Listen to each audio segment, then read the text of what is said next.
Buenas tardes, bienvenidas y bienvenidos a todos a nuestra jornada inaugural de la Cátedra Extraordinaria Juan O'Gorman y de Educación Artística. Estamos muy contentos de que estén aquí. Y bueno, la Secretaría de Cultura, el Instituto Nacional de Bellas Artes y Literatura, el Centro Nacional de las Artes y la Escuela de Diseño les dan la más cordial bienvenida a la inauguración de esta cátedra. Se encuentra con nosotros el doctor Alfredo Gursa González, director del Centro Nacional de Investigación, Documentación e Información de Artes Plásticas.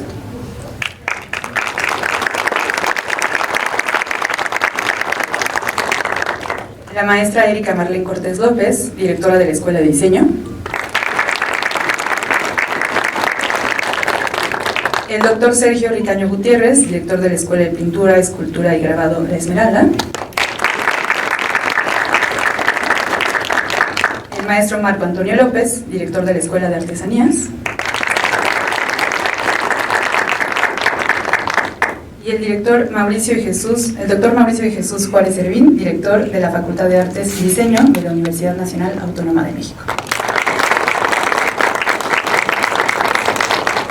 Cedo la palabra al doctor Alfredo Gursa González, director del Centro Nacional de Investigación, Documentación e Información de Artes Plásticas. Por favor. Muchas gracias. Les damos la bienvenida. Es para nosotros un gran gusto participar de esta iniciativa tan importante lanzada por nuestra colega Erika en la Escuela de Diseño, para aprovechar la ocasión de los 120 años del maestro Juan O'Gorman, para tratar de plantearnos, como venía en la convocatoria, las preguntas más importantes respecto de la educación, la formación artística, la producción artística en los tiempos que corren. Y me parece que la principal misión de nuestro instituto, una de las principales, es justamente el ser el responsable, el Instituto Nacional de Bellas Artes y Literatura, ser responsable de la formación artística en nuestro país, y a lo largo de la historia lo ha sido de manera innovadora, ¿no?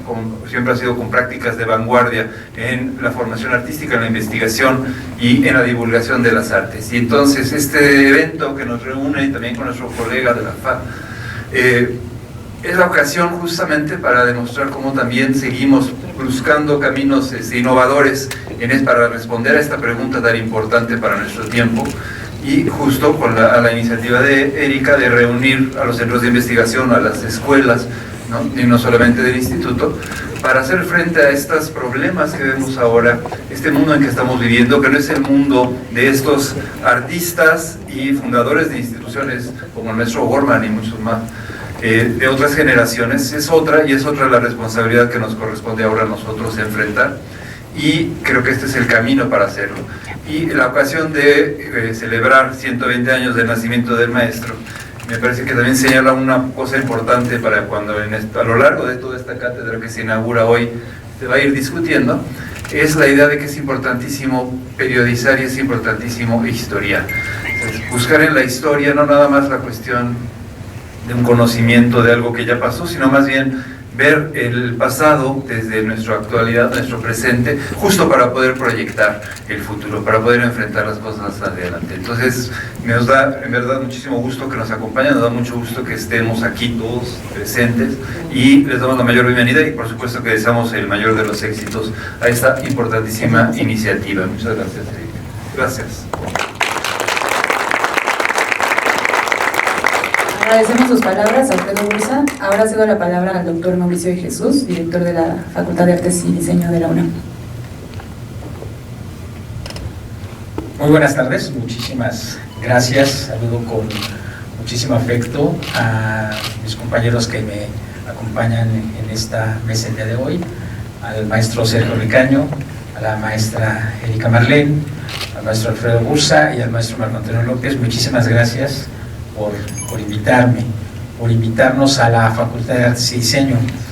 Creo que es muy importante que nos demos cuenta de la transformación de nuestras disciplinas, tanto del arte como del diseño, que van evolucionando en una competencia con otras, como las disciplinas que son de las humanidades y de las ciencias, en lo que es la generación de conocimiento, y que de alguna manera nos compromete no solamente a la creación artística, sino también a la investigación y a entender los procesos de producción que dan un reflejo de lo que nosotros hacemos, de lo que nosotros generamos desde cada una de nuestras instituciones.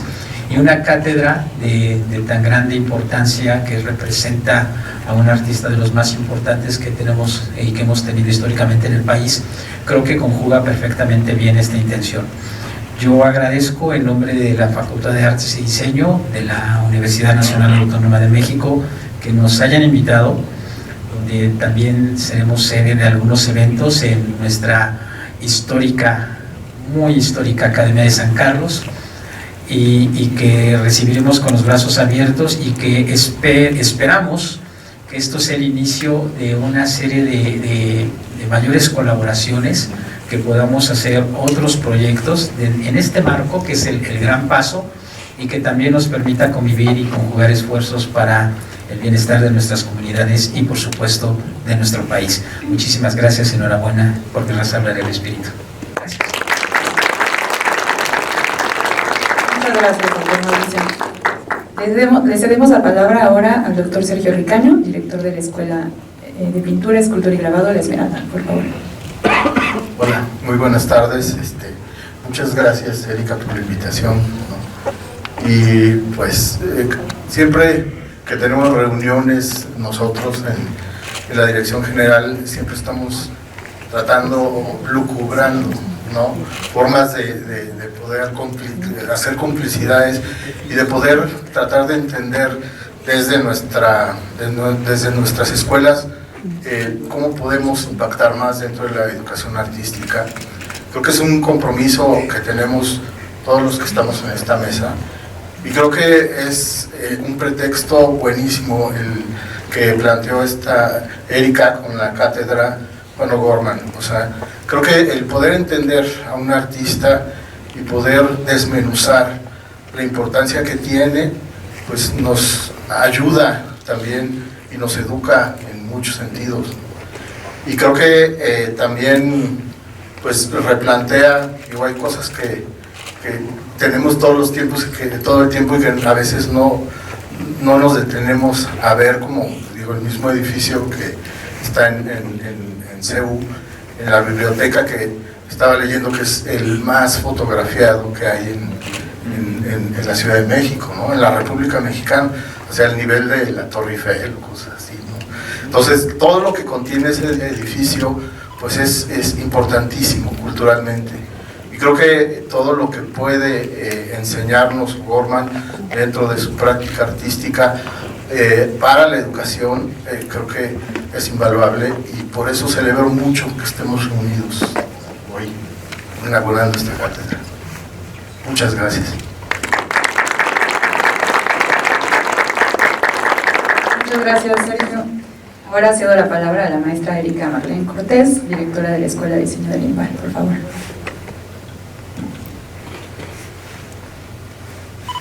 Distinguidas autoridades, estimadas académicas y académicos, queridas y queridos estudiantes y colegas de instituciones coorganizadoras.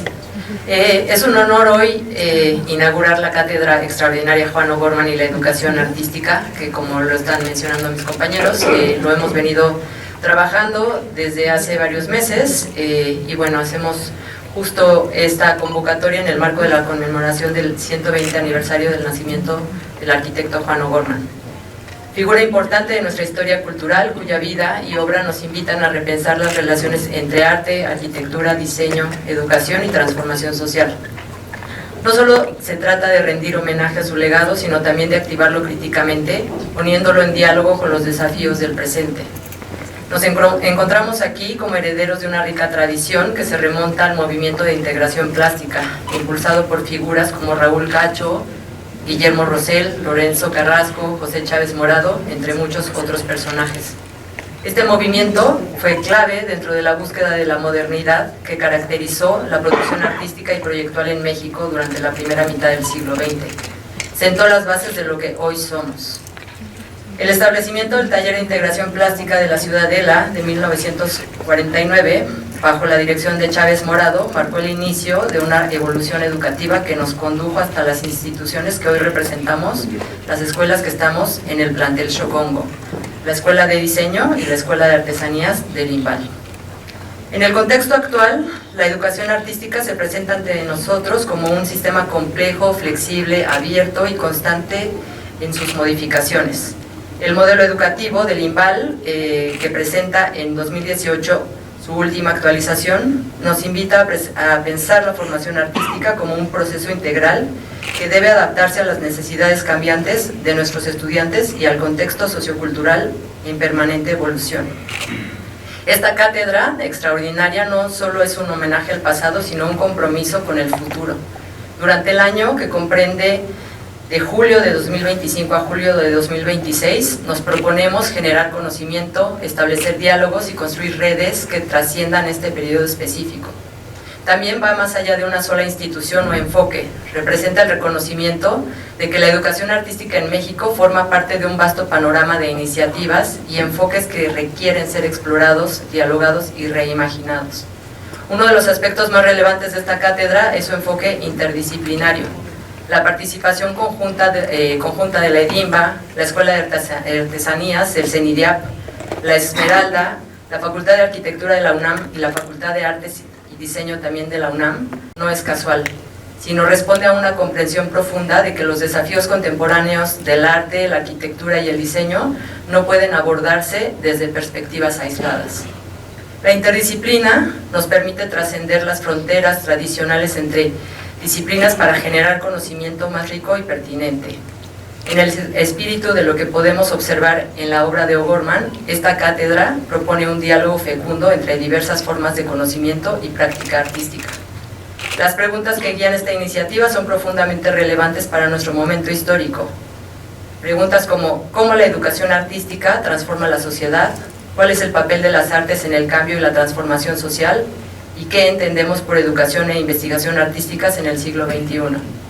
Estas interrogantes no buscan respuestas definitivas, sino generar espacios de reflexión que nos permitan repensar nuestras prácticas educativas y nuestros enfoques investigativos, en una era marcada por la inteligencia artificial, los cambios sociales acelerados y las múltiples crisis.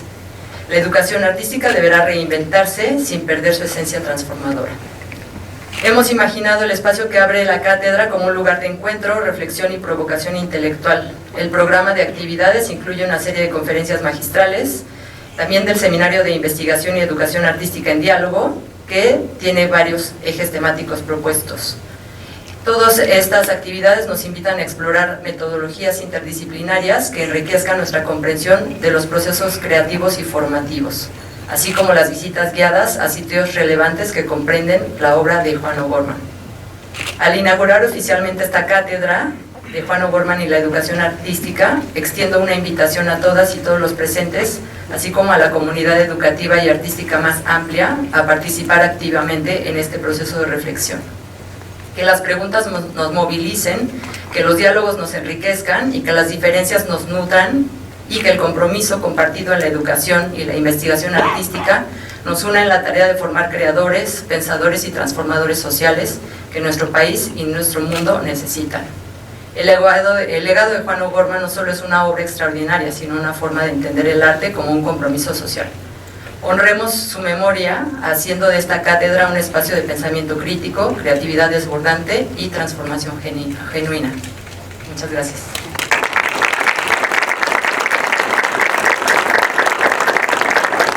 Muchas gracias. Hola, buenas tardes a todos.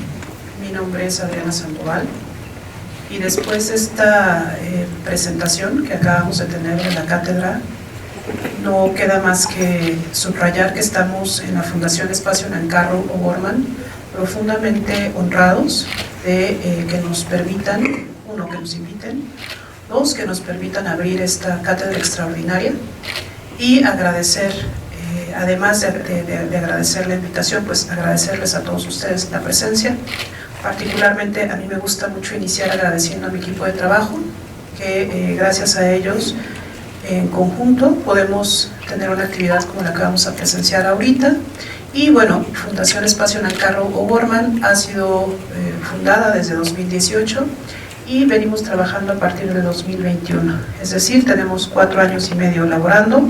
Y a diferencia de los ponentes o los presentadores, los compañeros que iniciaron, nosotros somos una asociación civil Es decir, es la suma de ciudadanos preocupados por preservar la vida, obra y memoria de Juan O'Gorman y Conlon Nancarrow, que es dentro de este ecosistema del arte del que se hablaba hace un momento. Son células que están surgiendo, que van teniendo una relevancia significativa y que también representan un reto para las instituciones para establecer puentes de comunicación. Pienso que esta invitación de la doctora Erika es más que certera, porque justo visibiliza estas voces que estamos trabajando en un contexto híbrido muy complejo, que en Europa y quizás en Estados Unidos llevan ya bastantes años, pero en México apenas es una figura que está empezando a surgir.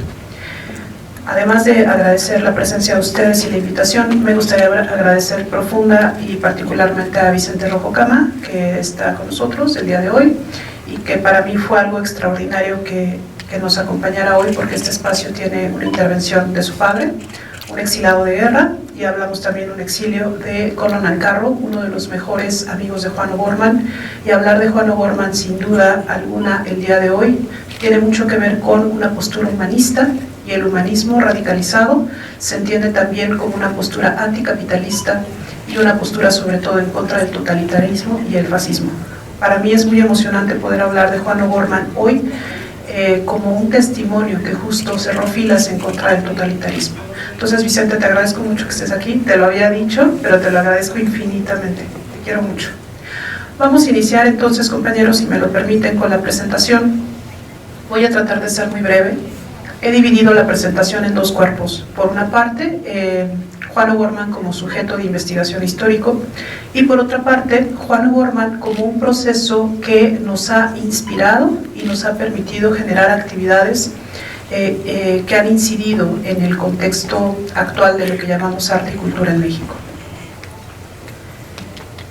Muy acorde a lo que se conversaba hace un momento, para Fundación Espacio Nancarrow O'Gorman, trabajamos con la convicción de que el arte y la cultura son herramientas esenciales para la transformación social.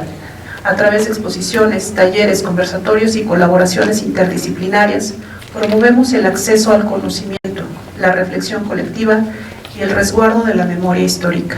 Se han subrayado algunos elementos en esta frase y me gustaría insistir en el tema de la transformación social. Una de las cuestiones que trataré de demostrar más adelante es que esta noción de la historia del arte, que a veces nos hace pensar en los especialistas, en quizás archivos, bibliotecas, en el escritorio o en el aula, tiene la capacidad de resarcir daños sociales. Daños sociales desde, puedo anticipar un poco, levantar la mano a favor de la reconstrucción de la Casa Cueva, que es un tema que atañe mucho a Juan O'Gorman y que es muy doloroso. Hemos llegado hasta ese punto y es una de las cosas que más nos enorgullece en la Fundación, pero también resarcir daños en lo que respecta a la marginación de ciertos sectores para el acceso al conocimiento, tratar de generar talleres, conferencias, exposiciones cuyo principal objeto sea la formación del ciudadano a través de una práctica amorosa. Detectar estas violencias que generamos a veces de manera inconsciente dentro de los espacios educativos, la marginación, considerando incluso también los propios rezagos de educación en México. A veces dentro de la academia estamos demasiado especializados y se nos olvida que fuera de las aulas hay todavía muchísima gente que no pudo ni siquiera atravesar la educación básica. Para nosotros el espacio de reflexión tiene que ser un espacio amoroso y de integración. Y esa es una de las propuestas que nosotros trabajamos día con día. A esta reflexión la llamé Vocación y Vida, Juan O'Gorman, y quizás de manera muy general tendríamos que iniciar pensando en que Juan O'Gorman nació en la Ciudad de México en 1905, por eso es que se conmemoran sus 120 años de vida, y murió en 1982. Arquitecto de profesión, esto es importante señalar, él estudia en la Escuela Nacional de Arquitectura, y en lo que respecta a la parte de pintura, como muralista y pintura de caballete, fue un autodidacta. Escultor, aunque poco se le conoce como escultor, poeta, en el libro de la palabra de Juan O'Gorman ustedes pueden encontrar un poema bastante amplio que se llama Glitchero calidoscópico malabar, donde O'Gorman permite expresar esta seducción y este uso, también este buen manejo que tenía del lenguaje, muy al estilo estridentista. Poeta, repito, y quizás el término que engloba más la actitud de O'Gorman, yo lo señalaría como un humanista. Si nos vamos a estas imágenes icónicas, cuando hablamos de la arquitectura de Juan O'Gorman, busqué este pequeño fragmento de la casa estudio de Diego Rivera y Frida Kahlo en San Angelín, pues evidentemente es el surgimiento de la arquitectura moderna en México, por lo menos que se tenga rastreado hasta la época, es el primer ejercicio de arquitectura funcionalista moderna en México. Y tendríamos también, bueno, eso fue en 1929 con la casa de Cecil O'Gorman, que se encontraba a un ladito, y algunas de las características de este surgimiento de la modernidad de Juan O'Gorman en México demuestra más bien un sujeto que a mí me gusta mucho señalar, hablaba perfectamente el inglés porque su padre era irlandés, lo educa su educación es bilingüe, entonces tiene esta interlocución con el exterior que le facilita el idioma el manejo del idioma. Va a ser un jovencito que ahorra en sus primeros trabajos para desprenderse de la exigencia del cliente y poder echar a andar la receta exacta de Le Corbusier en materia de funcionalismo. Esto es muy importante, compañeros, porque él ya había tenido profesores que estaban en búsqueda de la modernidad, como Villagrán, que es un gran teórico, o el propio Obregón Santacilia, Guillermo Zárraga.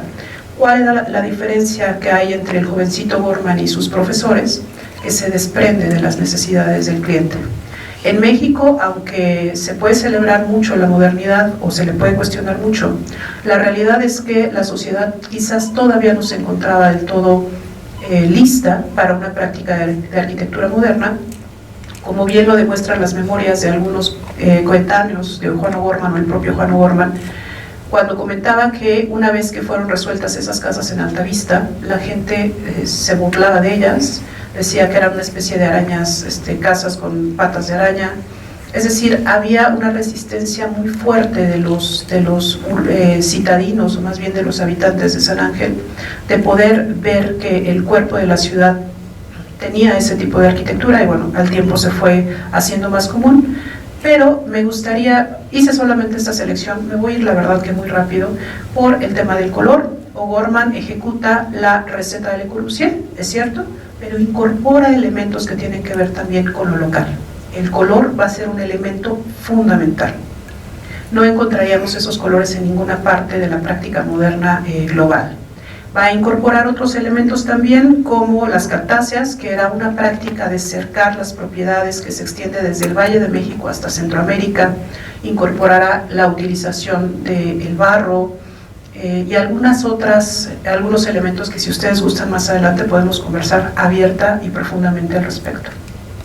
Cuando se piensa en O'Gorman, ya lo aludieron hace un momento, pues pensamos también en Biblioteca Central, que fue hecha entre 1949 y 1952, una obra que fue profusamente aplaudida para la crítica de la arquitectura y del arte, inserta en el corazón de uno de los proyectos más relevantes de México en materia de educación, de hecho el último que fue tan ambicioso como lo fue Ciudad Universitaria. Los críticos decían que por fin, después de casi 50 años, se había parido o había surgido la arquitectura moderna mexicana. Lo que les hacía pensar en que era una arquitectura moderna mexicana, sin duda, eran los recubrimientos de roca que tiene ese inmueble. Como lo comentaban, es uno de los más fotografiados, es el más fotografiado de México en el mundo. Y desde mi perspectiva, aunque puede llegar a ser muy vistoso y ha sido muy ovacionado, es también una pieza que abraza muchas incógnitas que nos permitiría entender la postura de Juan O'Gorman de los años 50. Lo que yo siempre he pensado es que a quién se le habría ocurrido darle a O'Gorman esa obra, sabiendo lo crítico que era en un contexto de la posguerra. O'Gorman era excelente amigo de Conlon Nancarrow, que fue el compositor más importante del siglo XX, así es considerado por los especialistas. Y pese a lo pomposo que eso puede escucharse, Colón fue a la Guerra Civil Española y la derrota de esa batalla lo hizo regresar a pie de España por Francia, y fue verdaderamente un proceso que creo que no nos imaginaríamos lo que implica en el cuerpo de uno. Pero esa relación con Ancarro, la relación con Max Cheto, otro exilado de guerra, haría pensar que fueron demasiado,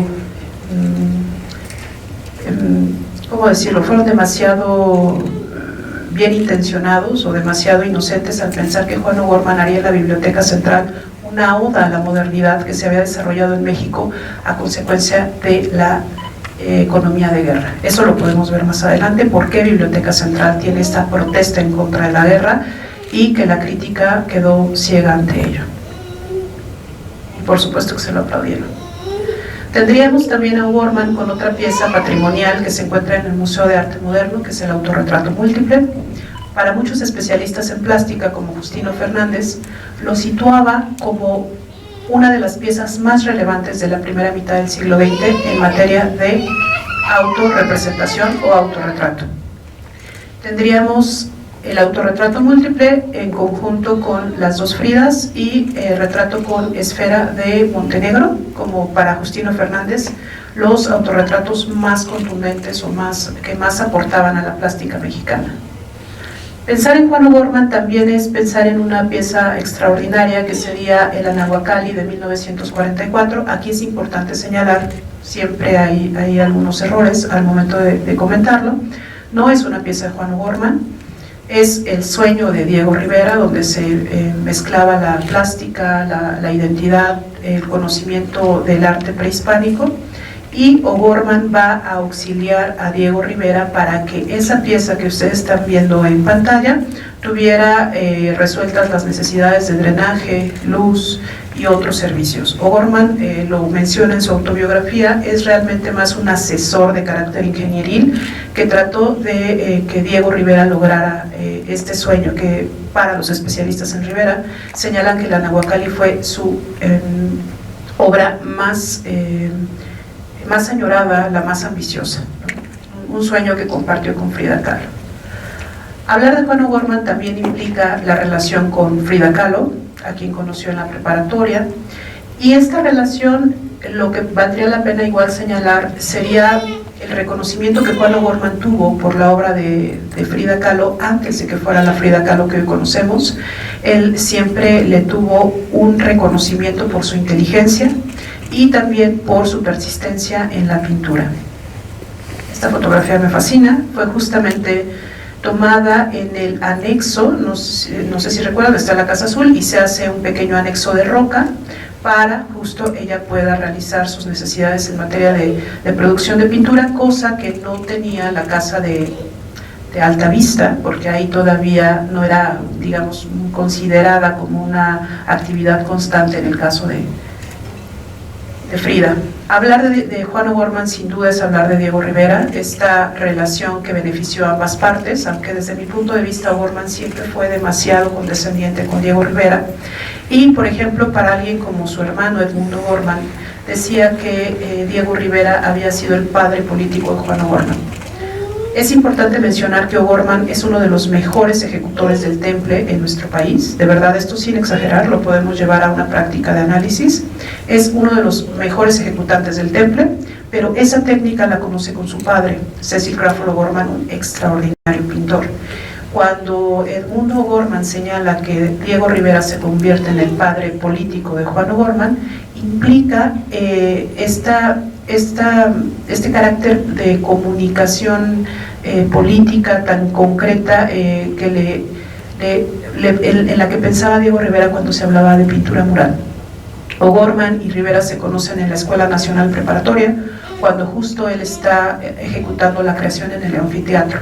Entonces esa conversación y ese encuentro va a dar como consecuencia que O'Gorman deje de lado estas prácticas de pintura en su casa que le permitían a la familia O'Gorman sobrellevar las dificultades de la Revolución Mexicana, y ahora en su juventud entenderá que la pintura tiene una capacidad de comunicación importantísima. Y eso es algo que va a marcar, aquí ya hablaríamos más del personaje, va a marcar su quehacer constante. Es un arquitecto moderno, por supuesto, es un gran pintor, pero siempre el común denominador de O'Gorman, parado en cualquiera de sus funciones, será la conciencia social y el compromiso social. Eso sí es fundamental. Desde mi punto de vista, compañeros, la gran obra de Juan O'Gorman en materia mural sería Historia de Michoacán, realizado en la Biblioteca Gertrudis Bocanegra, en Pátzcuaro, que aquí nada más voy a dar un dato igual muy rápido. Fue un convento expropiado por Lázaro Cárdenas, que ustedes sabrán que tenía esta batalla en contra de la religión. De ser un convento pasó a ser un espacio para el conocimiento, una biblioteca pública, y en ese contexto O'Gorman tenía la capacidad o la posibilidad para poder ejecutar un mural con el mecenazgo de los Kaufman de Pensilvania, y elige, en concordancia con el acto de expropiación de Lázaro Cárdenas, elige el altar principal para resolver ahí lo que llamó Historia de Michoacán, que podría entenderse como la visibilización de la historia de los purépechas, que había quedado oculta después de toda la dominación occidental. O'Gorman es un gran muralista, pero también es un gran conocedor de la historia. Es un muralista que no se permite hacer del mural una reflexión utópica, bueno, podría ser utópica, pero es más bien un documento histórico, tratado con la mayor seriedad que ustedes puedan pensar, y eso nos lo permite, por ejemplo, entender el castillo de Chapultepec, donde resuelve varios murales, entre ellos el retablo de la Independencia, el de la Revolución y el Porfiriato, donde el propio equipo del Museo Nacional de Historia trabajó en conjunto con él, por ejemplo, para reconstruir a la mayor cercanía que se pudiera el rostro de Francisco I. Madero. O'Gorman era un conocedor profundo de la historia, y su compromiso en el muralismo era que fuesen grandes narraciones históricas para que quien los visitara o los viese pudiera aprender. Siempre estaba O'Gorman en función de un objetivo social. Obviamente, como lo comentábamos o lo anticipaba hace un momento, la construcción de la Casa Cueva entre el 49 y el 52 construye Biblioteca Central, tan afamada, Casa Cueva tan ignorada, y un intermedio que es la Casa Nancarro, que es un proyecto que nosotros intentamos adquirir, hacernos nosotros responsables de ese inmueble sin que lo lográramos. Y bueno, pues es otro de los grandes, es una triada: Biblioteca Central, Casa Cueva y Casa Nancarro, que sería el último periodo de Juan O'Gorman en los años 50. Me voy a ir rapidísimo. Después tendríamos algo extraordinario, compañeros, que sería el paisajismo de Juan O'Gorman, y básicamente, si uno revisa lo que se tiene registrado de obra de O'Gorman, la mayor parte de la obra de Caballete es paisaje. En esto puedo ahondar más adelante, compañeros. Desde mi punto de vista, cuando vemos Biblioteca Central, que emociona tanto pensar que está recubierta de piedras naturales, desde mi punto de vista, y lo han dado en otras presentaciones, es una sintetización del paisaje.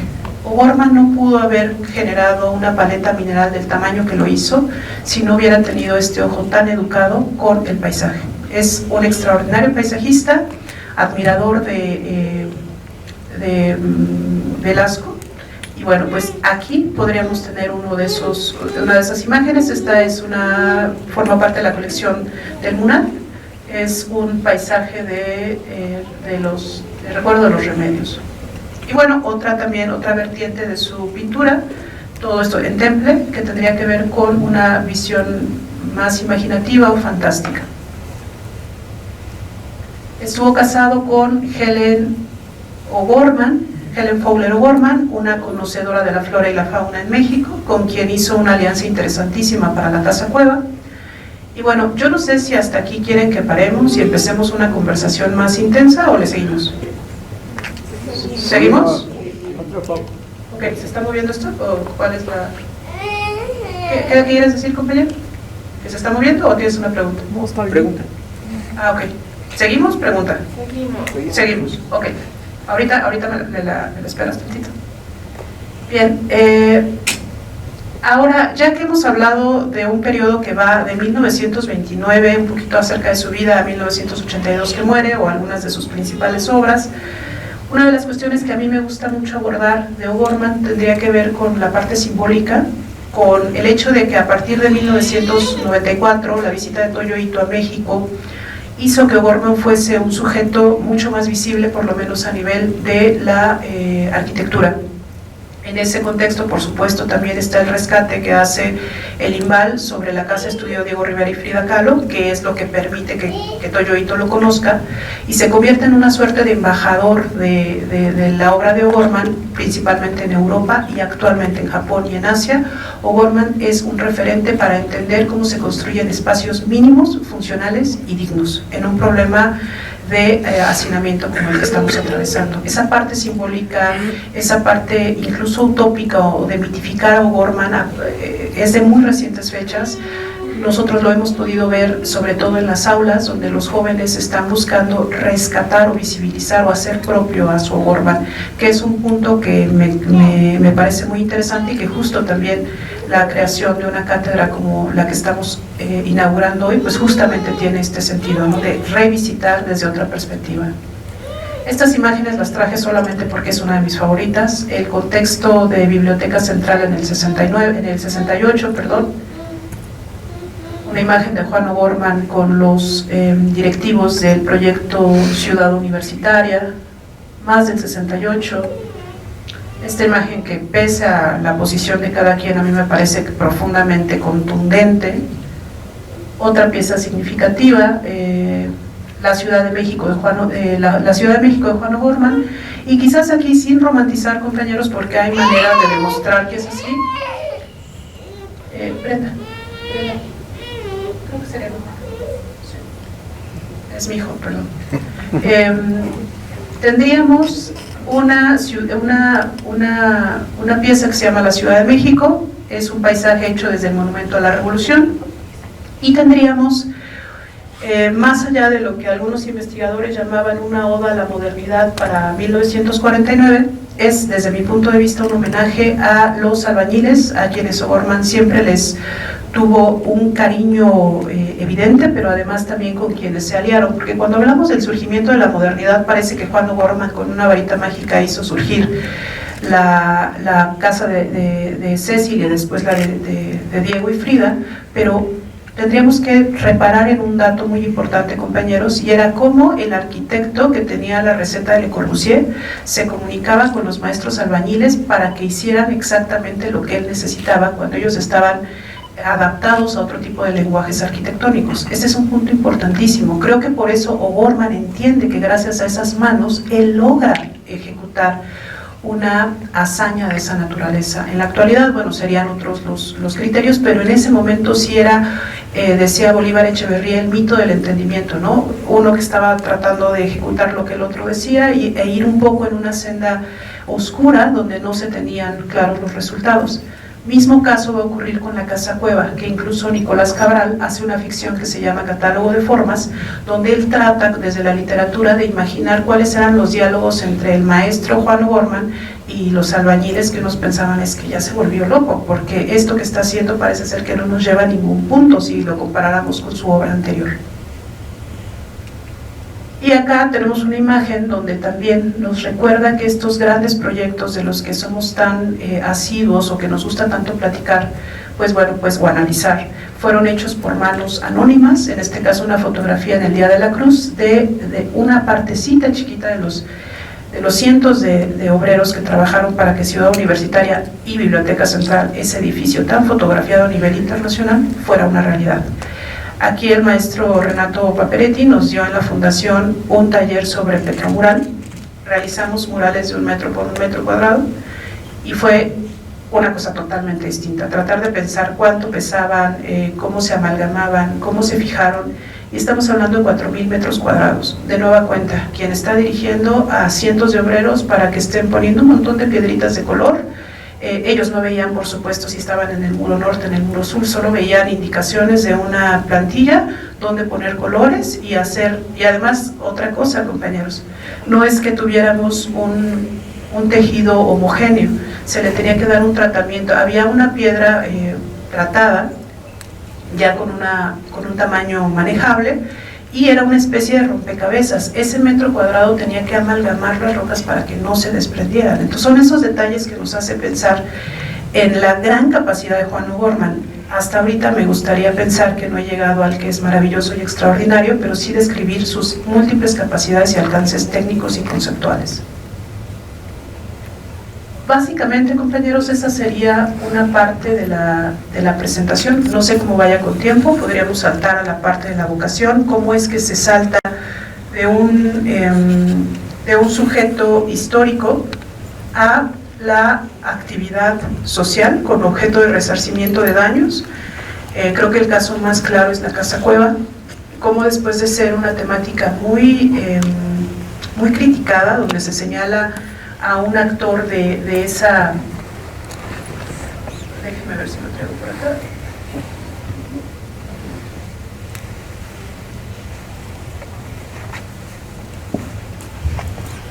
Nos vamos aquí. No sé cómo ando de tiempo, si alguien me puede ayudar con eso. Tenemos tiempo todavía. Tenemos tiempo, ok, gracias. Esto sería Juan O'Gorman, ahondaremos en lo que ustedes gusten, compañeros, y la parte donde a mí me gustaría hablar de cómo es que un sujeto histórico se puede convertir en un espacio de oportunidad para crear, por ejemplo, una fundación desde la historia del arte, cómo ante una problemática donde se señala constantemente que Helen Escobedo destruyó la Casa Cueva, y muchos de los especialistas han llegado hasta un punto de decir, por ejemplo, ¿no? Pues qué bueno que le destruyeron la cueva porque era una etapa de O'Gorman demasiado compleja, demasiado rebuscada, y ahora que ya se la tiraron, pues ya nos queda el O'Gorman más cómodo, el que sí nos gusta, ¿no? Ese tipo de comentarios están documentados, compañeros. Y Juan O'Gorman va a construir esa casa. Bueno, aquí tenemos una imagen del jardín, que por eso les decía que es tan importante la relación con su esposa, porque ella se dedicaba a hacer investigación de flora y fauna. Y bueno, ante este asunto tan complejo de lo que había pasado con la cueva, si había sido Helen Escobedo, si tenía o no tenía derecho de haber hecho eso, pues en Fundación Espacio Nancarro, O'Gorman, con el apoyo inconmensurable del arquitecto Javier Senosiain, nos dimos a la tarea de reconstruirlo. Abrimos una primera maqueta, es decir, habían planos de Iván Arellano, teníamos una investigación iconográfica personal que yo había hecho para mi maestría de Ibero, y teníamos la disponibilidad y la admiración y cariño del arquitecto Javier Senosiain O'Gorman. Se nos ocurrió realizar una maqueta, y de ahí brincamos de la documentación solamente histórica o de la documentación histórica arquitectónica, pasamos a una actividad concreta que fue acercarnos un poquito a la reconstrucción de un inmueble que había sido destruido en condiciones muy complejas. Ida Rodríguez Prampolini, que es una de las principales conocedoras, de hecho la impulsora de la obra de Juan O'Gorman, lo señalaba como un crimen cultural, es decir, ante este contexto de un crimen cultural, si se quiere aceptar, donde había un sujeto que había sido responsable de la destrucción, que era Helen Escobedo, un sujeto, Juan O'Gorman, que se muere pensando que había sido dinamitada su casa y que no quedaba nada de ella, cuando no era cierto. Y después tendríamos pues largos años, por más de 50 años, donde la crítica especializada no ahondó más en la problemática. Justo cuando se cumplen 50 años se nos ocurre que sería maravilloso hacer una maqueta, la reconstruimos y la presentamos primero en la Ibero, en blanco, y la presentamos ahora sí completita en 2021, una reconstrucción súper detallada. Creo que ahorita no estaba viendo que no traigo las fotos de la maqueta, pero en esta presentación la puedo abrir en otra. Y justamente es ahí donde nosotros podemos demostrar que la historia del arte y las humanidades tienen una capacidad de resarcir daños. Es decir, después de que, perdón por la palabra, todos se la pasan mentándole la madre a Helen Escobedo, o son a favor de Helen o a favor de O'Gorman, nosotros nos alejamos de esa parte y presentamos en el Museo Nacional de Arquitectura una reconstrucción donde se le regresó a la sociedad aquello que le fue arrebatado. Y es una parte muy importante, compañeros. La casa no fue solamente una destrucción física de parte de Helen Escobedo. Hubo un silencio inmediato cuando fue construida. Se alabó y se aplaudió Biblioteca Central y la Casa Cueva fue muy mal recibida. Hay colegas que me dicen, pero ¿cómo dices eso si sí aparece en los libros? O sea, por favor, una cosa es que aparezca en el libro y otra cosa es que haya sido entendida. Si nosotros tuviéramos un entendimiento de lo que implicó la Casa Cueva, tendríamos un conocimiento de lo que significa la arquitectura orgánica que es tan importante en la actualidad con los procesos de polución que estamos atravesando. Es como si nos hubiesen cercenado una parte de la historia. Por supuesto que la arquitectura orgánica no es lo más popular, pero tendríamos derecho a conocer qué fue lo que pasó con esa casa. También, cuando uno analiza desde una perspectiva crítica el caso de la Casa Cueva, también se dará cuenta que hay muchos intelectuales que están vivos, que visitaban la casa y que vieron como poco a poco se fue destruyendo hasta hacer con ella lo que está hecho. Y esos intelectuales están calladitos. Entonces es mucho más cómodo mentarle la madre a una mujer muerta que citar a esos hombres y mujeres que visitaron la casa. Y también señalar deficiencias dentro de la propia academia que impide que se hagan análisis críticos donde se integren esas voces. Se integra Juan O'Gorman desde la Biblioteca Central, maravilloso. ¿Y qué pasa con su origen, que es la Casa Cueva? Se preocupa mucho ahora sobre la destrucción de la Casa Cueva y qué está pasando con la SCOP, compañeros. A nosotros mismos se nos criticó que no habíamos logrado la adquisición de la Casa Cueva. ¿Y qué pasa con la SCOP? Todas esas voluntades que están involucradas. Aquí, compañeros, esto no tiene un afán de señalamiento, porque quienes nos hemos dedicado a tratar de preservar el patrimonio sabemos lo complicado que es, pero sí señalar las ausencias desde una perspectiva crítica. No hay institución que se dé abasto en México con la cantidad de patrimonio que tenemos, pero tampoco hay ciudadanos tan sensibilizados que estuvieran dispuestos, cuando nosotros hicimos nuestras campañas, a donar siquiera 10 pesos. Y eso no estoy hablando de un ciudadano de a pie, sino ciudadanos informados con capacidades de hacer un aporte importante, tampoco lo hacían. Es un problema sistémico, y en la medida en que se entiende como un problema estructural, creo que podríamos empezar a hacer podríamos empezar a generar una postura mucho más crítica, con objeto de tener una relación distinta con nuestro patrimonio y, sobre todo, compañeros, con nuestra memoria. Cuando hablamos de la destrucción de la Casa Cueva, pensada como un crimen cultural, estaríamos hablando de la reconstrucción en una maqueta con el derecho a la verdad y el derecho a la memoria, compañeros. Y eso es, desde mi punto de vista, uno de los máximos alcances que hemos tenido desde la Fundación, demostrando que la historia del arte también es capaz de generar un bienestar en la sociedad y de resarcir daños tan importantes. Ahora sí, compañeros, lo que ustedes gusten.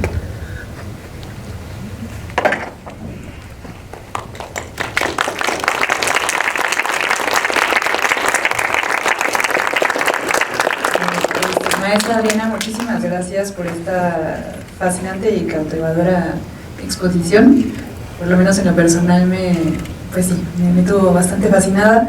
Yo pienso a veces en la Casa Cueva y en las pinturas de O'Gorman, como que ahí se va viendo también ya una idea, ¿no?, de la piedra, de cómo está transformándose su obra hacia ese lugar, que me parece un tema fascinante también.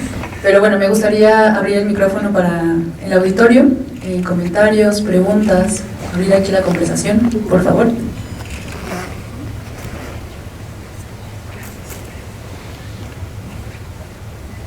Hola, muy buenas tardes. A mí me gustaría, por favor, que nos contara qué pasó con la casa de O'Gorman, la casa Nancarrow, porque no prosperó, digamos, este intento de abrirla a la visita pública. Gracias. Ahí la ven, ¿no? Esa es una maqueta, es una foto de la maqueta de la reconstrucción. Bien, gracias por la pregunta, compañera.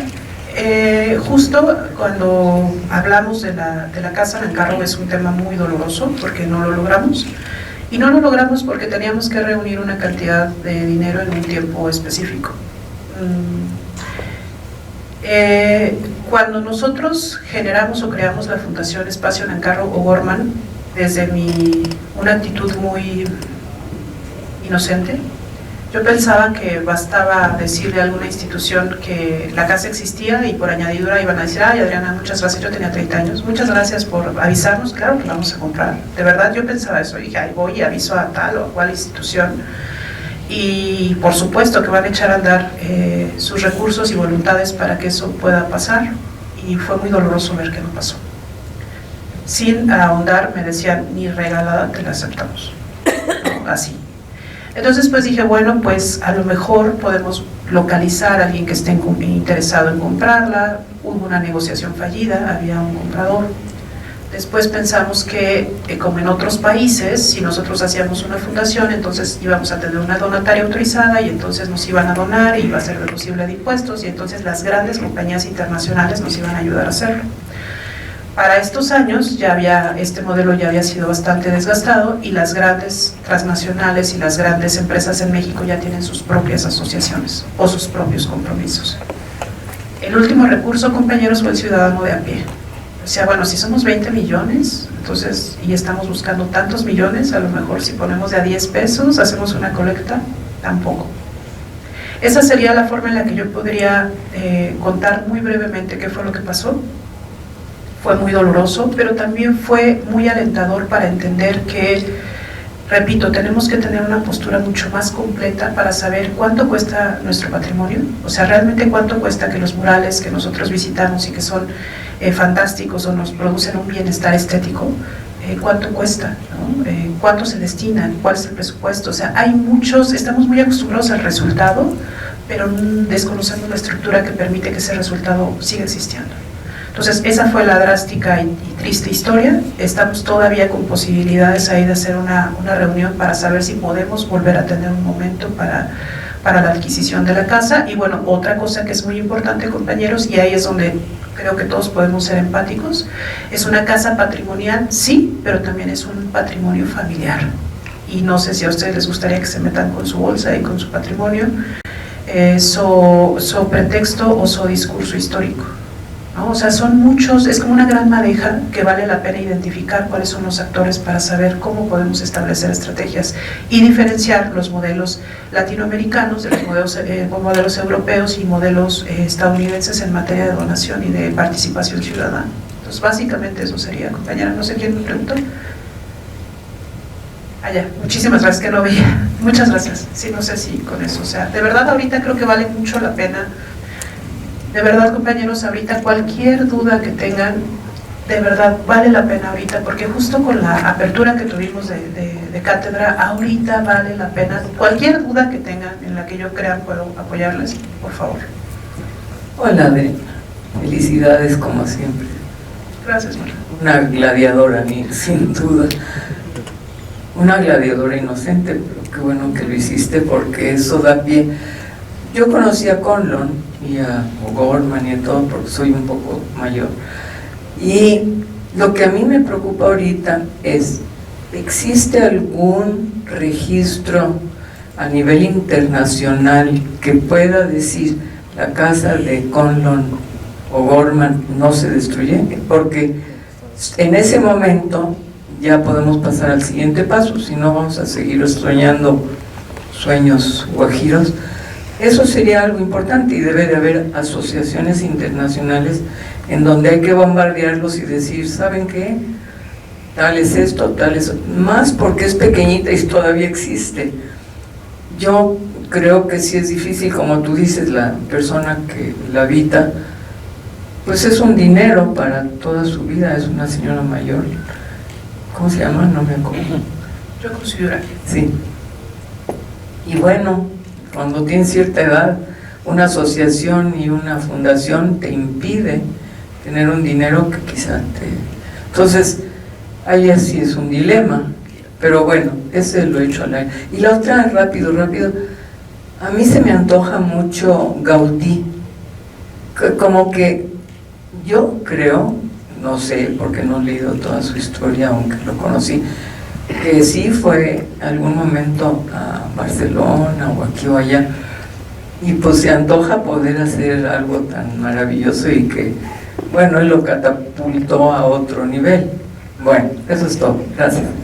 Bien, sí, en relación a la destrucción más bien la protección de los inmuebles. Por ejemplo, en el caso de Gorman, la casa de Frances Tour se destruyó hace no más de 3 años, estaba muy cerca de la Alameda, de la parte de la época funcionalista, ya no existe. La propia casa cueva, porque esa es la otra, a Gorman le dijeron que habían dinamitado su casa y que no quedaba de ella más que rocas, y él muere con esa idea.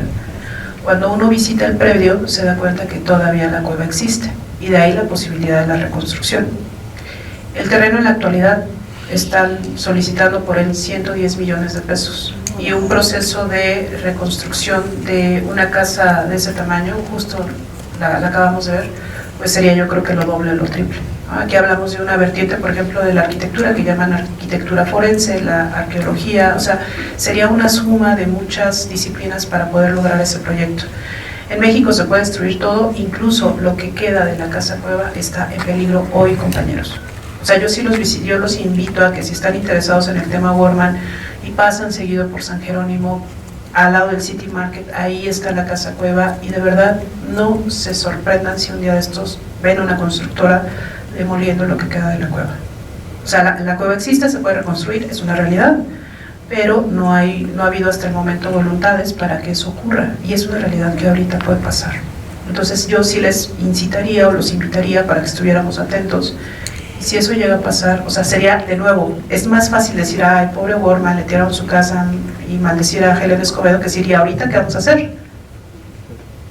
O sea, no sé si una manifestación, unas pancartas, llamar, o sea, ¿qué vamos a hacer, compañeros? Es más fácil, o sea, como tener la distancia crítica y decir, ah, qué mala onda, sí, ahorita qué vamos a hacer, ¿no? Entonces, sería eso, y Gaudí creo que es un buen ejemplo de lo que es el turismo académico o el turismo de conocimiento, ¿no? Cuando se piensa en por qué invertir en la reconstrucción de la casa cueva, hablaríamos de la cueva como un tema de la casa de la cascada de Wright o lo que está con Gaudí en España, ¿no? Entonces, ahí, compañeros, vale o no la pena meter lana en eso.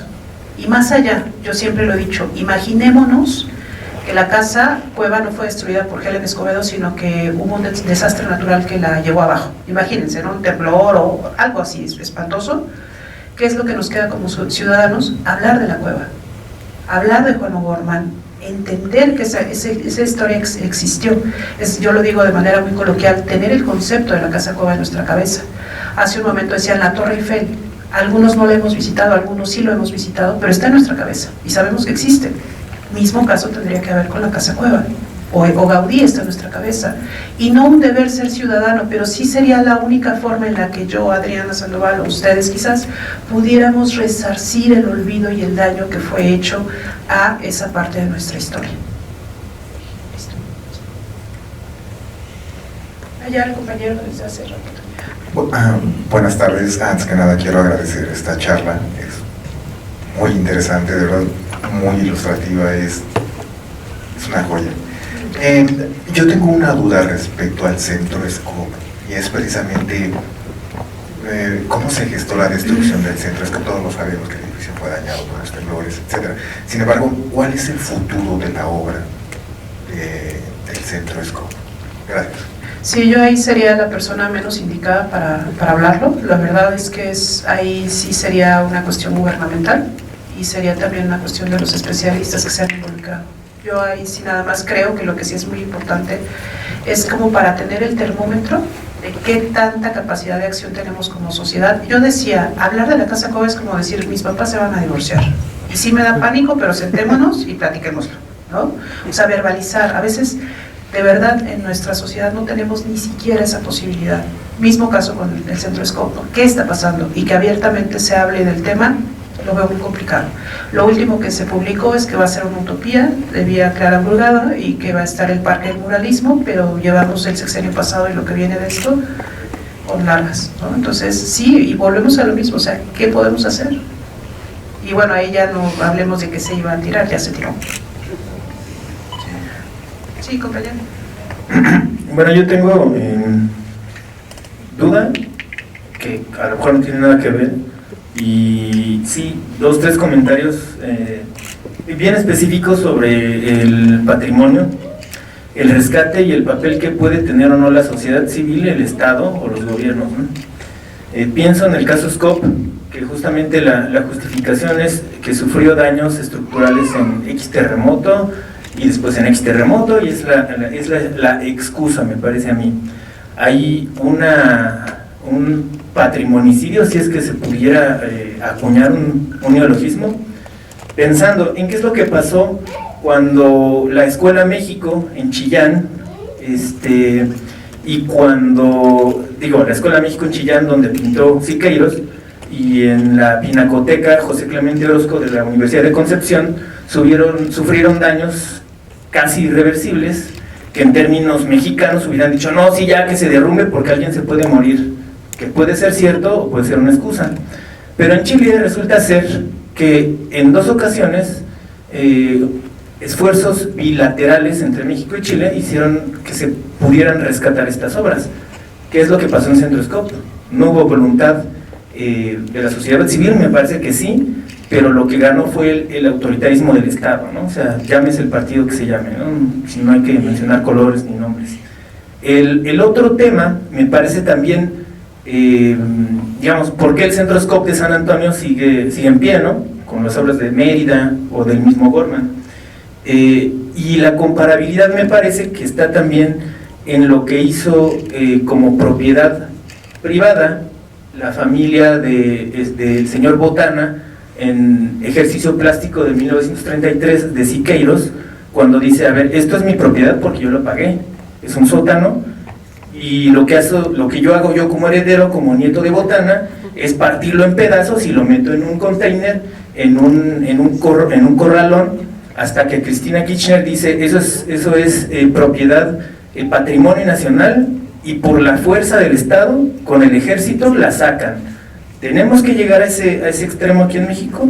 Yo me preguntaría, porque de que la hay, y han habido voluntades políticas, porque en 2013 restauraron Ejercicio Plástico y estaba en la Casa Rosada. O sea, de que se puede, pero creo que aquí en México ese presidencialismo nunca ha dejado de existir, sigue teniendo una potencia increíble, a veces para bien, a veces para mal, pero sigue. Y la segunda, que es una pregunta que no sé si pueda recuperar la lámina en la que hay algo así como un tipo de cuadratismo que se parece al de Camarena, recordando que justamente O'Gorman y Camarena, que es algo que voy a presentar el 25 haciendo el comercial, ahí en la casa de estudio Diego Rivera, tuvieron una relación como muy casi que de hermanos, diferente a la que tuvo con Rivera, que era más como de padrino, ¿no? Entonces no sé si pudiera regresarla y usted tenga alguna referencia sobre esta vinculación o esta dupla que hicieron en los años 60 Camarena y O'Gorman en Chile. Pues eso. Ok, no sé si ¿cuál de las 2 presentaciones? Ahorita la abro, no sé si tú me quisieras ayudar. Tenía, era una pintura como abajo habían como muchas cuevas, iglesias. Ya, es paisaje de paisaje de la muerte. Justo nosotros tuvimos esa es la otra. Por ejemplo, acabamos de tener una exposición en el MUCA, que hay compañeras que nos visitaron y me da mucha felicidad que estén aquí haciendo comunidad. Bueno, es que ahorita si yo les comento cómo está aquí esto de agradecimiento de la presencia de ustedes, de verdad lo acabo, pero tuvimos esa pieza, se llama Paisaje de la Muerte, son rocas, no sé dónde quedó la presentación, no sé dónde quedó. Ahorita, igual si quieres, mejor me enfoco en otra cosa, que sería la primera pregunta. Justo ha señalado la parte omisa del gobierno. Perdón, compañeros, y con todo respeto a todos, ¿qué pasa con la academia? O sea, el gobierno tú puedes decir que es bárbaro y que no conoce y que son militarizantes y lo que tú quieras. ¿Y la academia? Y 2 cosas de la academia. ¿Dónde está la academia para generar de lo que conversaban hace un momento? ¿Dónde está la academia para generar investigaciones que tengan una práctica social contundente? Segundo, ¿dónde están las prácticas pedagógicas para que las nuevas generaciones tengan la capacidad desde el inicio de poder opinar. O sea, no podemos estar, es decir, si vemos múltiples actores como parte de una problemática que tiene que ver con la identidad y con el patrimonio, estas prácticas son mucho más económicas. Cuando yo le bajo a mi ego y entonces permito que un compañero opine. Cuando yo le bajo a mi ego y entonces el archivo no es mi propiedad, ni es mi segundo o tercer capítulo para que yo logre el SNI. O sea, cuando nosotros tenemos esa capacidad de abrir los archivos, de capacitar a las personas para entrar a un archivo, cuando el archivo deja de ser una mina, ahí es donde estamos haciendo un cambio social importantísimo y súper económico. Si ya después de eso nos vamos a una manifestación para que no tiren la cueva, bueno, pues ya sería el non plus ultra. Pero de entrada, analizar cuál es nuestra responsabilidad, cuáles son las violencias que nosotros generamos para que esto continúe como continúe. Y ese es un ejercicio de conciencia importantísimo y de transformación. Yo pensaría en eso, no sé aquí de verdad haciendo un ejercicio como de laboratorio, ¿quién levantaría la mano porque le expropien la casa Nancarro a los Nancarro? ¿Quién se atrevería a decir, va, que se la quiten? Dos de los demás, ¿no? 3. Y algunos seguramente diríamos, oye, si yo me pongo en su lugar es algo muy fuerte. O sea, si yo soy empático es muy difícil. Entonces son esas las preguntas que están a nuestro alcance para generar un discurso mucho más aterrizado en la realidad. Que si la institución no le da, no le va a dar. O sea, de verdad es grandísimo el problema que tenemos en materia de preservación de patrimonio. No sé si quisieras ayudarnos un poco, Renato. Bueno, sí, ahí está, para la segunda respuesta. Pregunta. Bueno, para empezar, para contestar un poco al compañero, a mí me tocó la coordinación de los 2 proyectos antes del terremoto del 2010 y después del terremoto del 2010 en la Escuela México, justo en 2009 y luego en 2011 a 2013, después del 8.8 grados que arruinó ahí otra vez la región del Biobío. Yo tengo la impresión y la tengo desde que llegué a México en el 81, que México siempre ha sido, en términos de programas de relaciones exteriores y de imagen, y políticamente inclusive muy comprometido, ¿no? Echeverría, con toda la carga que tuvo en el 68, fue quien rescató los chilenos del golpe de Estado. O sea, es muy contradictorio, pero tengo esa impresión y esa lectura justo para explicar quizás como persona de a pie lo que sucede en el interior y lo que sucede en el exterior, en la política exterior de México, ¿no? El Centroscope, yo creo que no me pronuncio porque tenemos involucramiento directo en esa parte, digamos, de algún modo, y hay ciertas reservas en el instituto a dar a conocer.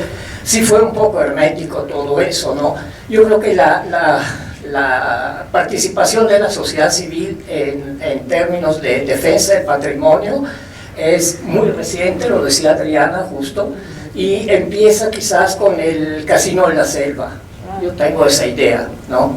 Eso es muy importante porque ahí fueron cocolazos y se destruyó y se rescató lo mínimo rescatable, y sí lo hizo el instituto, creo, porque no le quedaba de otra, pero no fue la institución, fue la sociedad civil a tomar las armas y a defender, y pues vaya que sí lo reprimieron bastante. Pues, después, en esa situación, con un cambio de gobierno que se plantea progresista y que siempre también hay que tomar en cuenta situaciones pues históricas, estructurales, de un patriarcado del gobierno que duró muchísimas décadas, ¿no? Un gobierno protector, pero también muy jerárquico. Se ha llegado como a abrir un poco a la sociedad civil. Está toda la insurrección del zapatismo, que es importantísimo. Está la organización de la sociedad civil del 85, del terremoto, del 85, donde la gente pues decide actuar, ¿no? Más allá de lo que dice el Estado. No sé, yo me limitaría a eso un poco para contextualizar, y algunas preguntas prefiero no contestarla. Creo que lo del casino, del SCOP también fue acción de la sociedad civil, y en cierto momento como que la sociedad civil se pierde, se empieza a pelear, de hecho, y se retoma el proyecto a niveles institucionales y con cierta, perdón que lo diga, cierta opacidad para todo el público en general. O sea, desde la institución sabemos quizás cosas, las seguimos, a veces estamos de acuerdo, a veces no, pero pues son decisiones que no se dan a conocer como se debería. Gracias. Allá, compañeros, ¿alguien más? Sí, acá hay otra. Un par más de preguntas. Acá tenemos una también. ¿Qué tal? Es una pregunta concreta. ¿Qué sucedió con aquel proyecto de murales en la Secretaría de Gobernación? Secretaría de Gobernación, murales no usarlo. No sabía. Reforma con Juárez. Bueno, yo supongo que en el de Bucareli,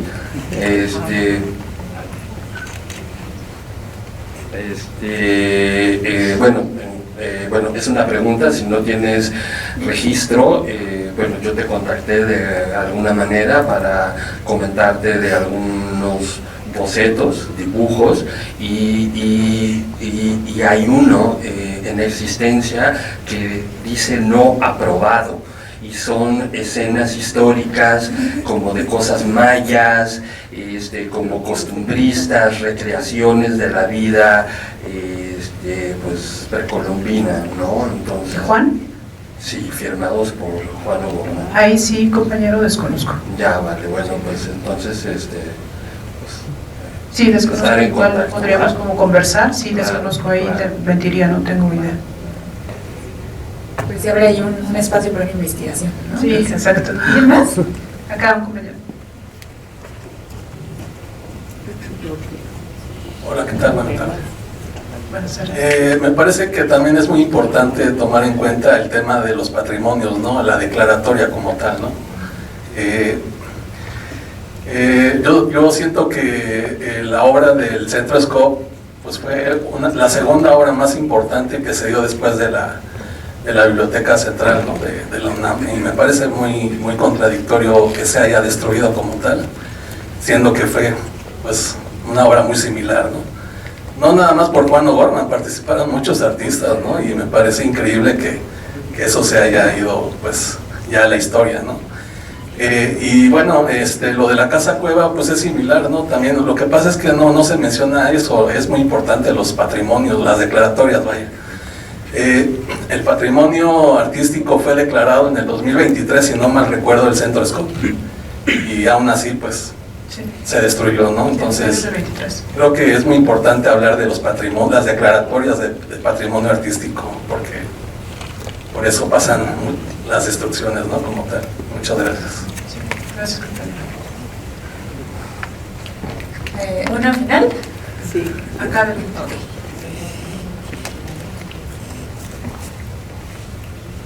Gracias, Adriana, ha sido un placer compartir muchos momentos contigo, pero ahorita imagínense, aquí hay mucha gente joven.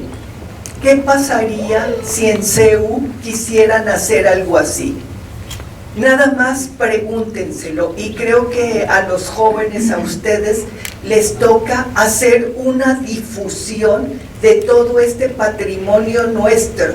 Ahorita con las redes como están, ustedes tienen aquí la fuerza, como lo hemos visto muchas veces. Como decía el compañero, en el 85 todos participamos de una manera u de otra. Aquí es nuestra ignorancia de no conocer este patrimonio. México tiene patrimonio prehispánico, tiene patrimonio colonial, tiene un patrimonio moderno muy fuerte. Entonces, lo que esté en nuestras manos, y algo muy importante, es una fundación, decía Adriana, nosotros los de a pie podemos contribuir con un poquito, y eso va a ayudar a que mucha gente se mueva como Adriana para hacer algo y para recuperar algo.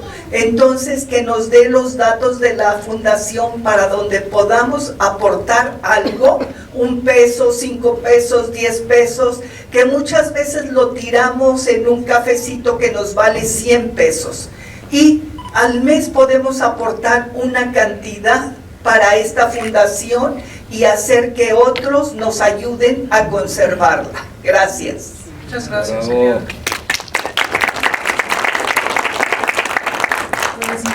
Aquí, quizás para cerrar, si todavía hay oportunidad, una cuestión que me gustaría comentar también que tiene que ver con nuestra práctica profesional. Yo les comentaba en otra ponencia, decía, bueno, ¿yo cómo puedo persuadir a la gente que done para rescatar una casa cuando la mayoría de los que vivimos en Ciudad de México no tenemos casa?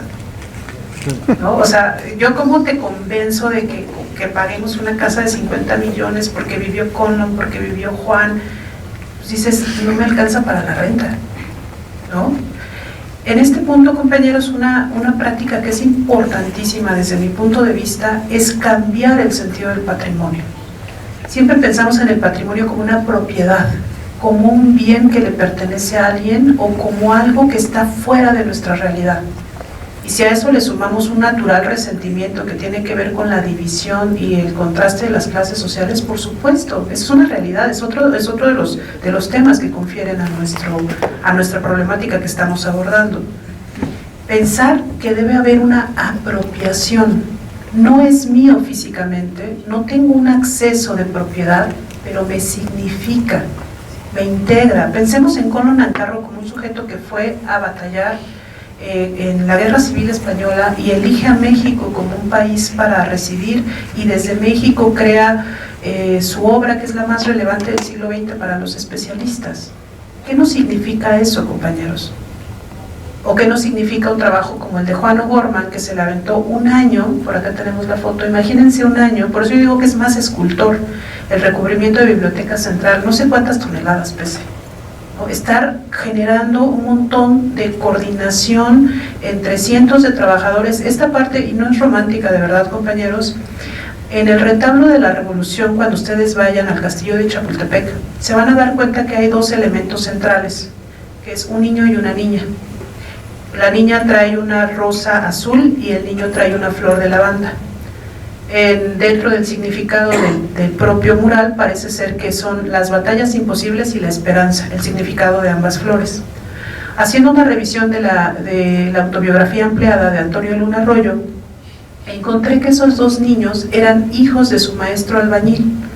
O'Gorman le pidió al maestro albañil que le permitiera retratar a sus hijos, y esos niños van a ser representados en el retablo de la Revolución. Imagínense la emoción de esos niños de verse ahí, y de cuántas de sus familias, o sea, cuántas generaciones de su familia han ido al castillo de Chapultepec para decir tu abuela o tu abuelo.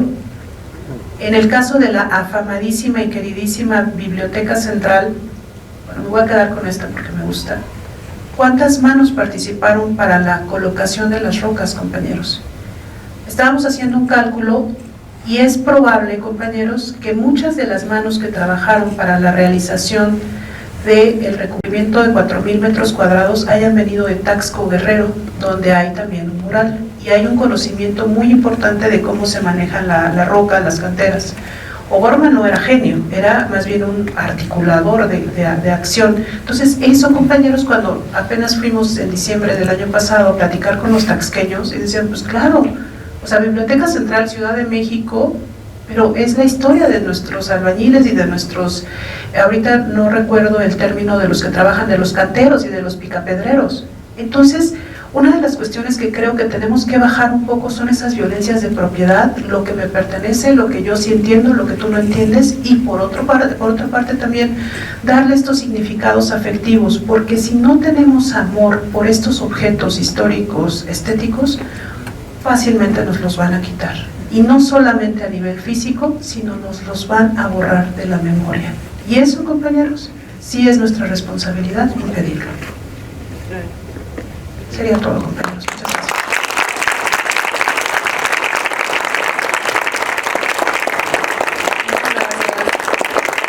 Estimada Adriana, por inaugurar nuestra cátedra. Yo, para finalizar, quiero invitar al maestro Marco Antonio López nuevamente al podio y a la maestra Erika Cortés para que cierren nuestro evento, por favor. Muy bien, pues muchísimas gracias por la asistencia. Creo que ha sido un gran inicio, un gran arranque de la cátedra.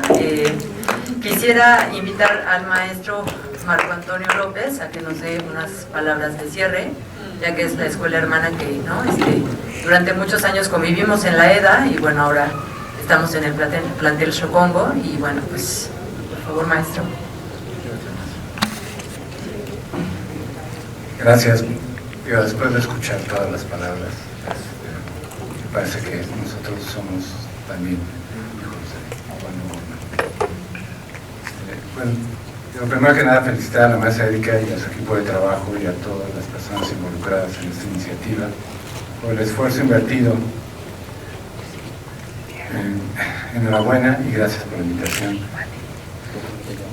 Rápidamente, conocí a Juan O'Gorman antes de saber quién era.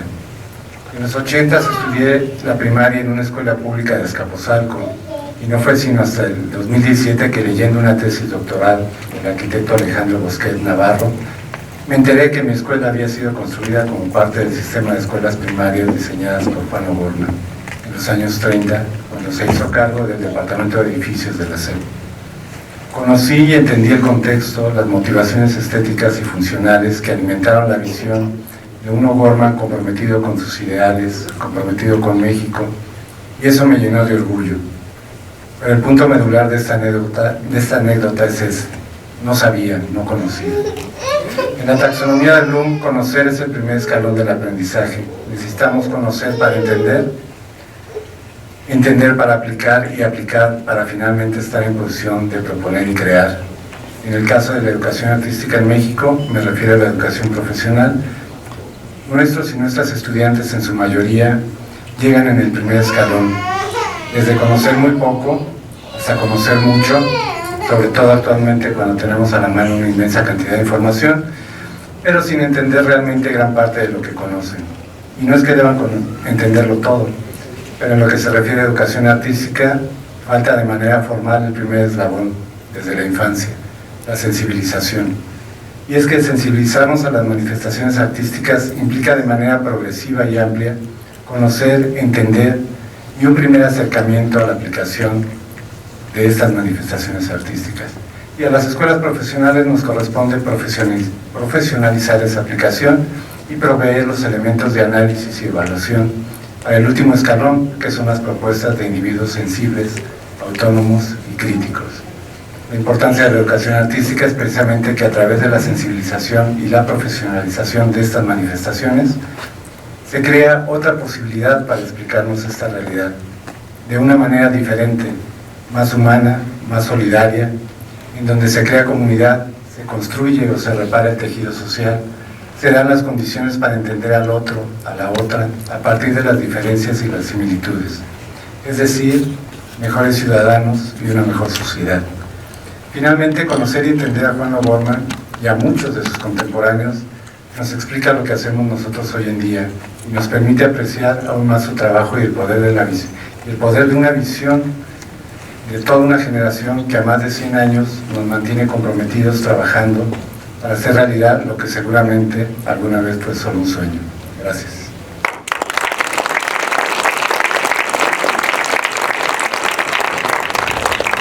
Bueno, pues es nuestro arranque, ¿no? Nuestra primera sesión de esta cátedra extraordinaria. Les invitamos a que por favor sigan las redes sociales de la Escuela de Diseño. También en la página de internet vamos a estar actualizando todos los calendarios, ¿no? y las sedes en donde vamos a tener actividades. Y bueno, antes de terminar me gustaría pues justo darle las gracias a todo el equipo, ¿no? de trabajo que está atrás de todo esto. A la doctora Ana Sofía López, porque es la organizadora que se ha encargado de toda la coordinación, ¿no? y toda esta cuestión de estar como buscando a las personas, haciendo los contactos. Muchísimas gracias, porque de una pequeña plática informal pues llegamos al día de hoy, ¿no? Y esto pues está como creciendo, y creo que es súper interesante y rico tener estos espacios. También le quiero dar las gracias a todo mi equipo cercano en la EDIMBA, ¿no? Y al cuerpo docente, porque creo que pues poco a poco hemos ido entretejiendo como nuevas redes, nuevas inquietudes, y creo que eso es como una cosa que nos hace mantenernos cerca, ¿no? de lo que podemos aportar desde la academia a la cuestión social. Y también quiero darle las gracias a Renato Paperetti, que lo conocí hace algunos días, ¿no? Y que gracias al maestro Marco Antonio, que nos los presentó, está encargado de la restauración del mural de Juan O'Gorman que tenemos en la Escuela de Diseño, y que en realidad ese mural es, digamos que el pretexto del por qué iniciamos esta charla y esta iniciativa de construir la cátedra extraordinaria. Y muchísimas gracias a la maestra Adriana Sandoval por esta ponencia que fue, ¿no? Es un gran detonante. Creo que de aquí saldremos muchos con grandes reflexiones y aportaciones que podamos contribuir en esta cátedra. Entonces, bueno, pues muchísimas gracias a todos. Tengan buenas tardes.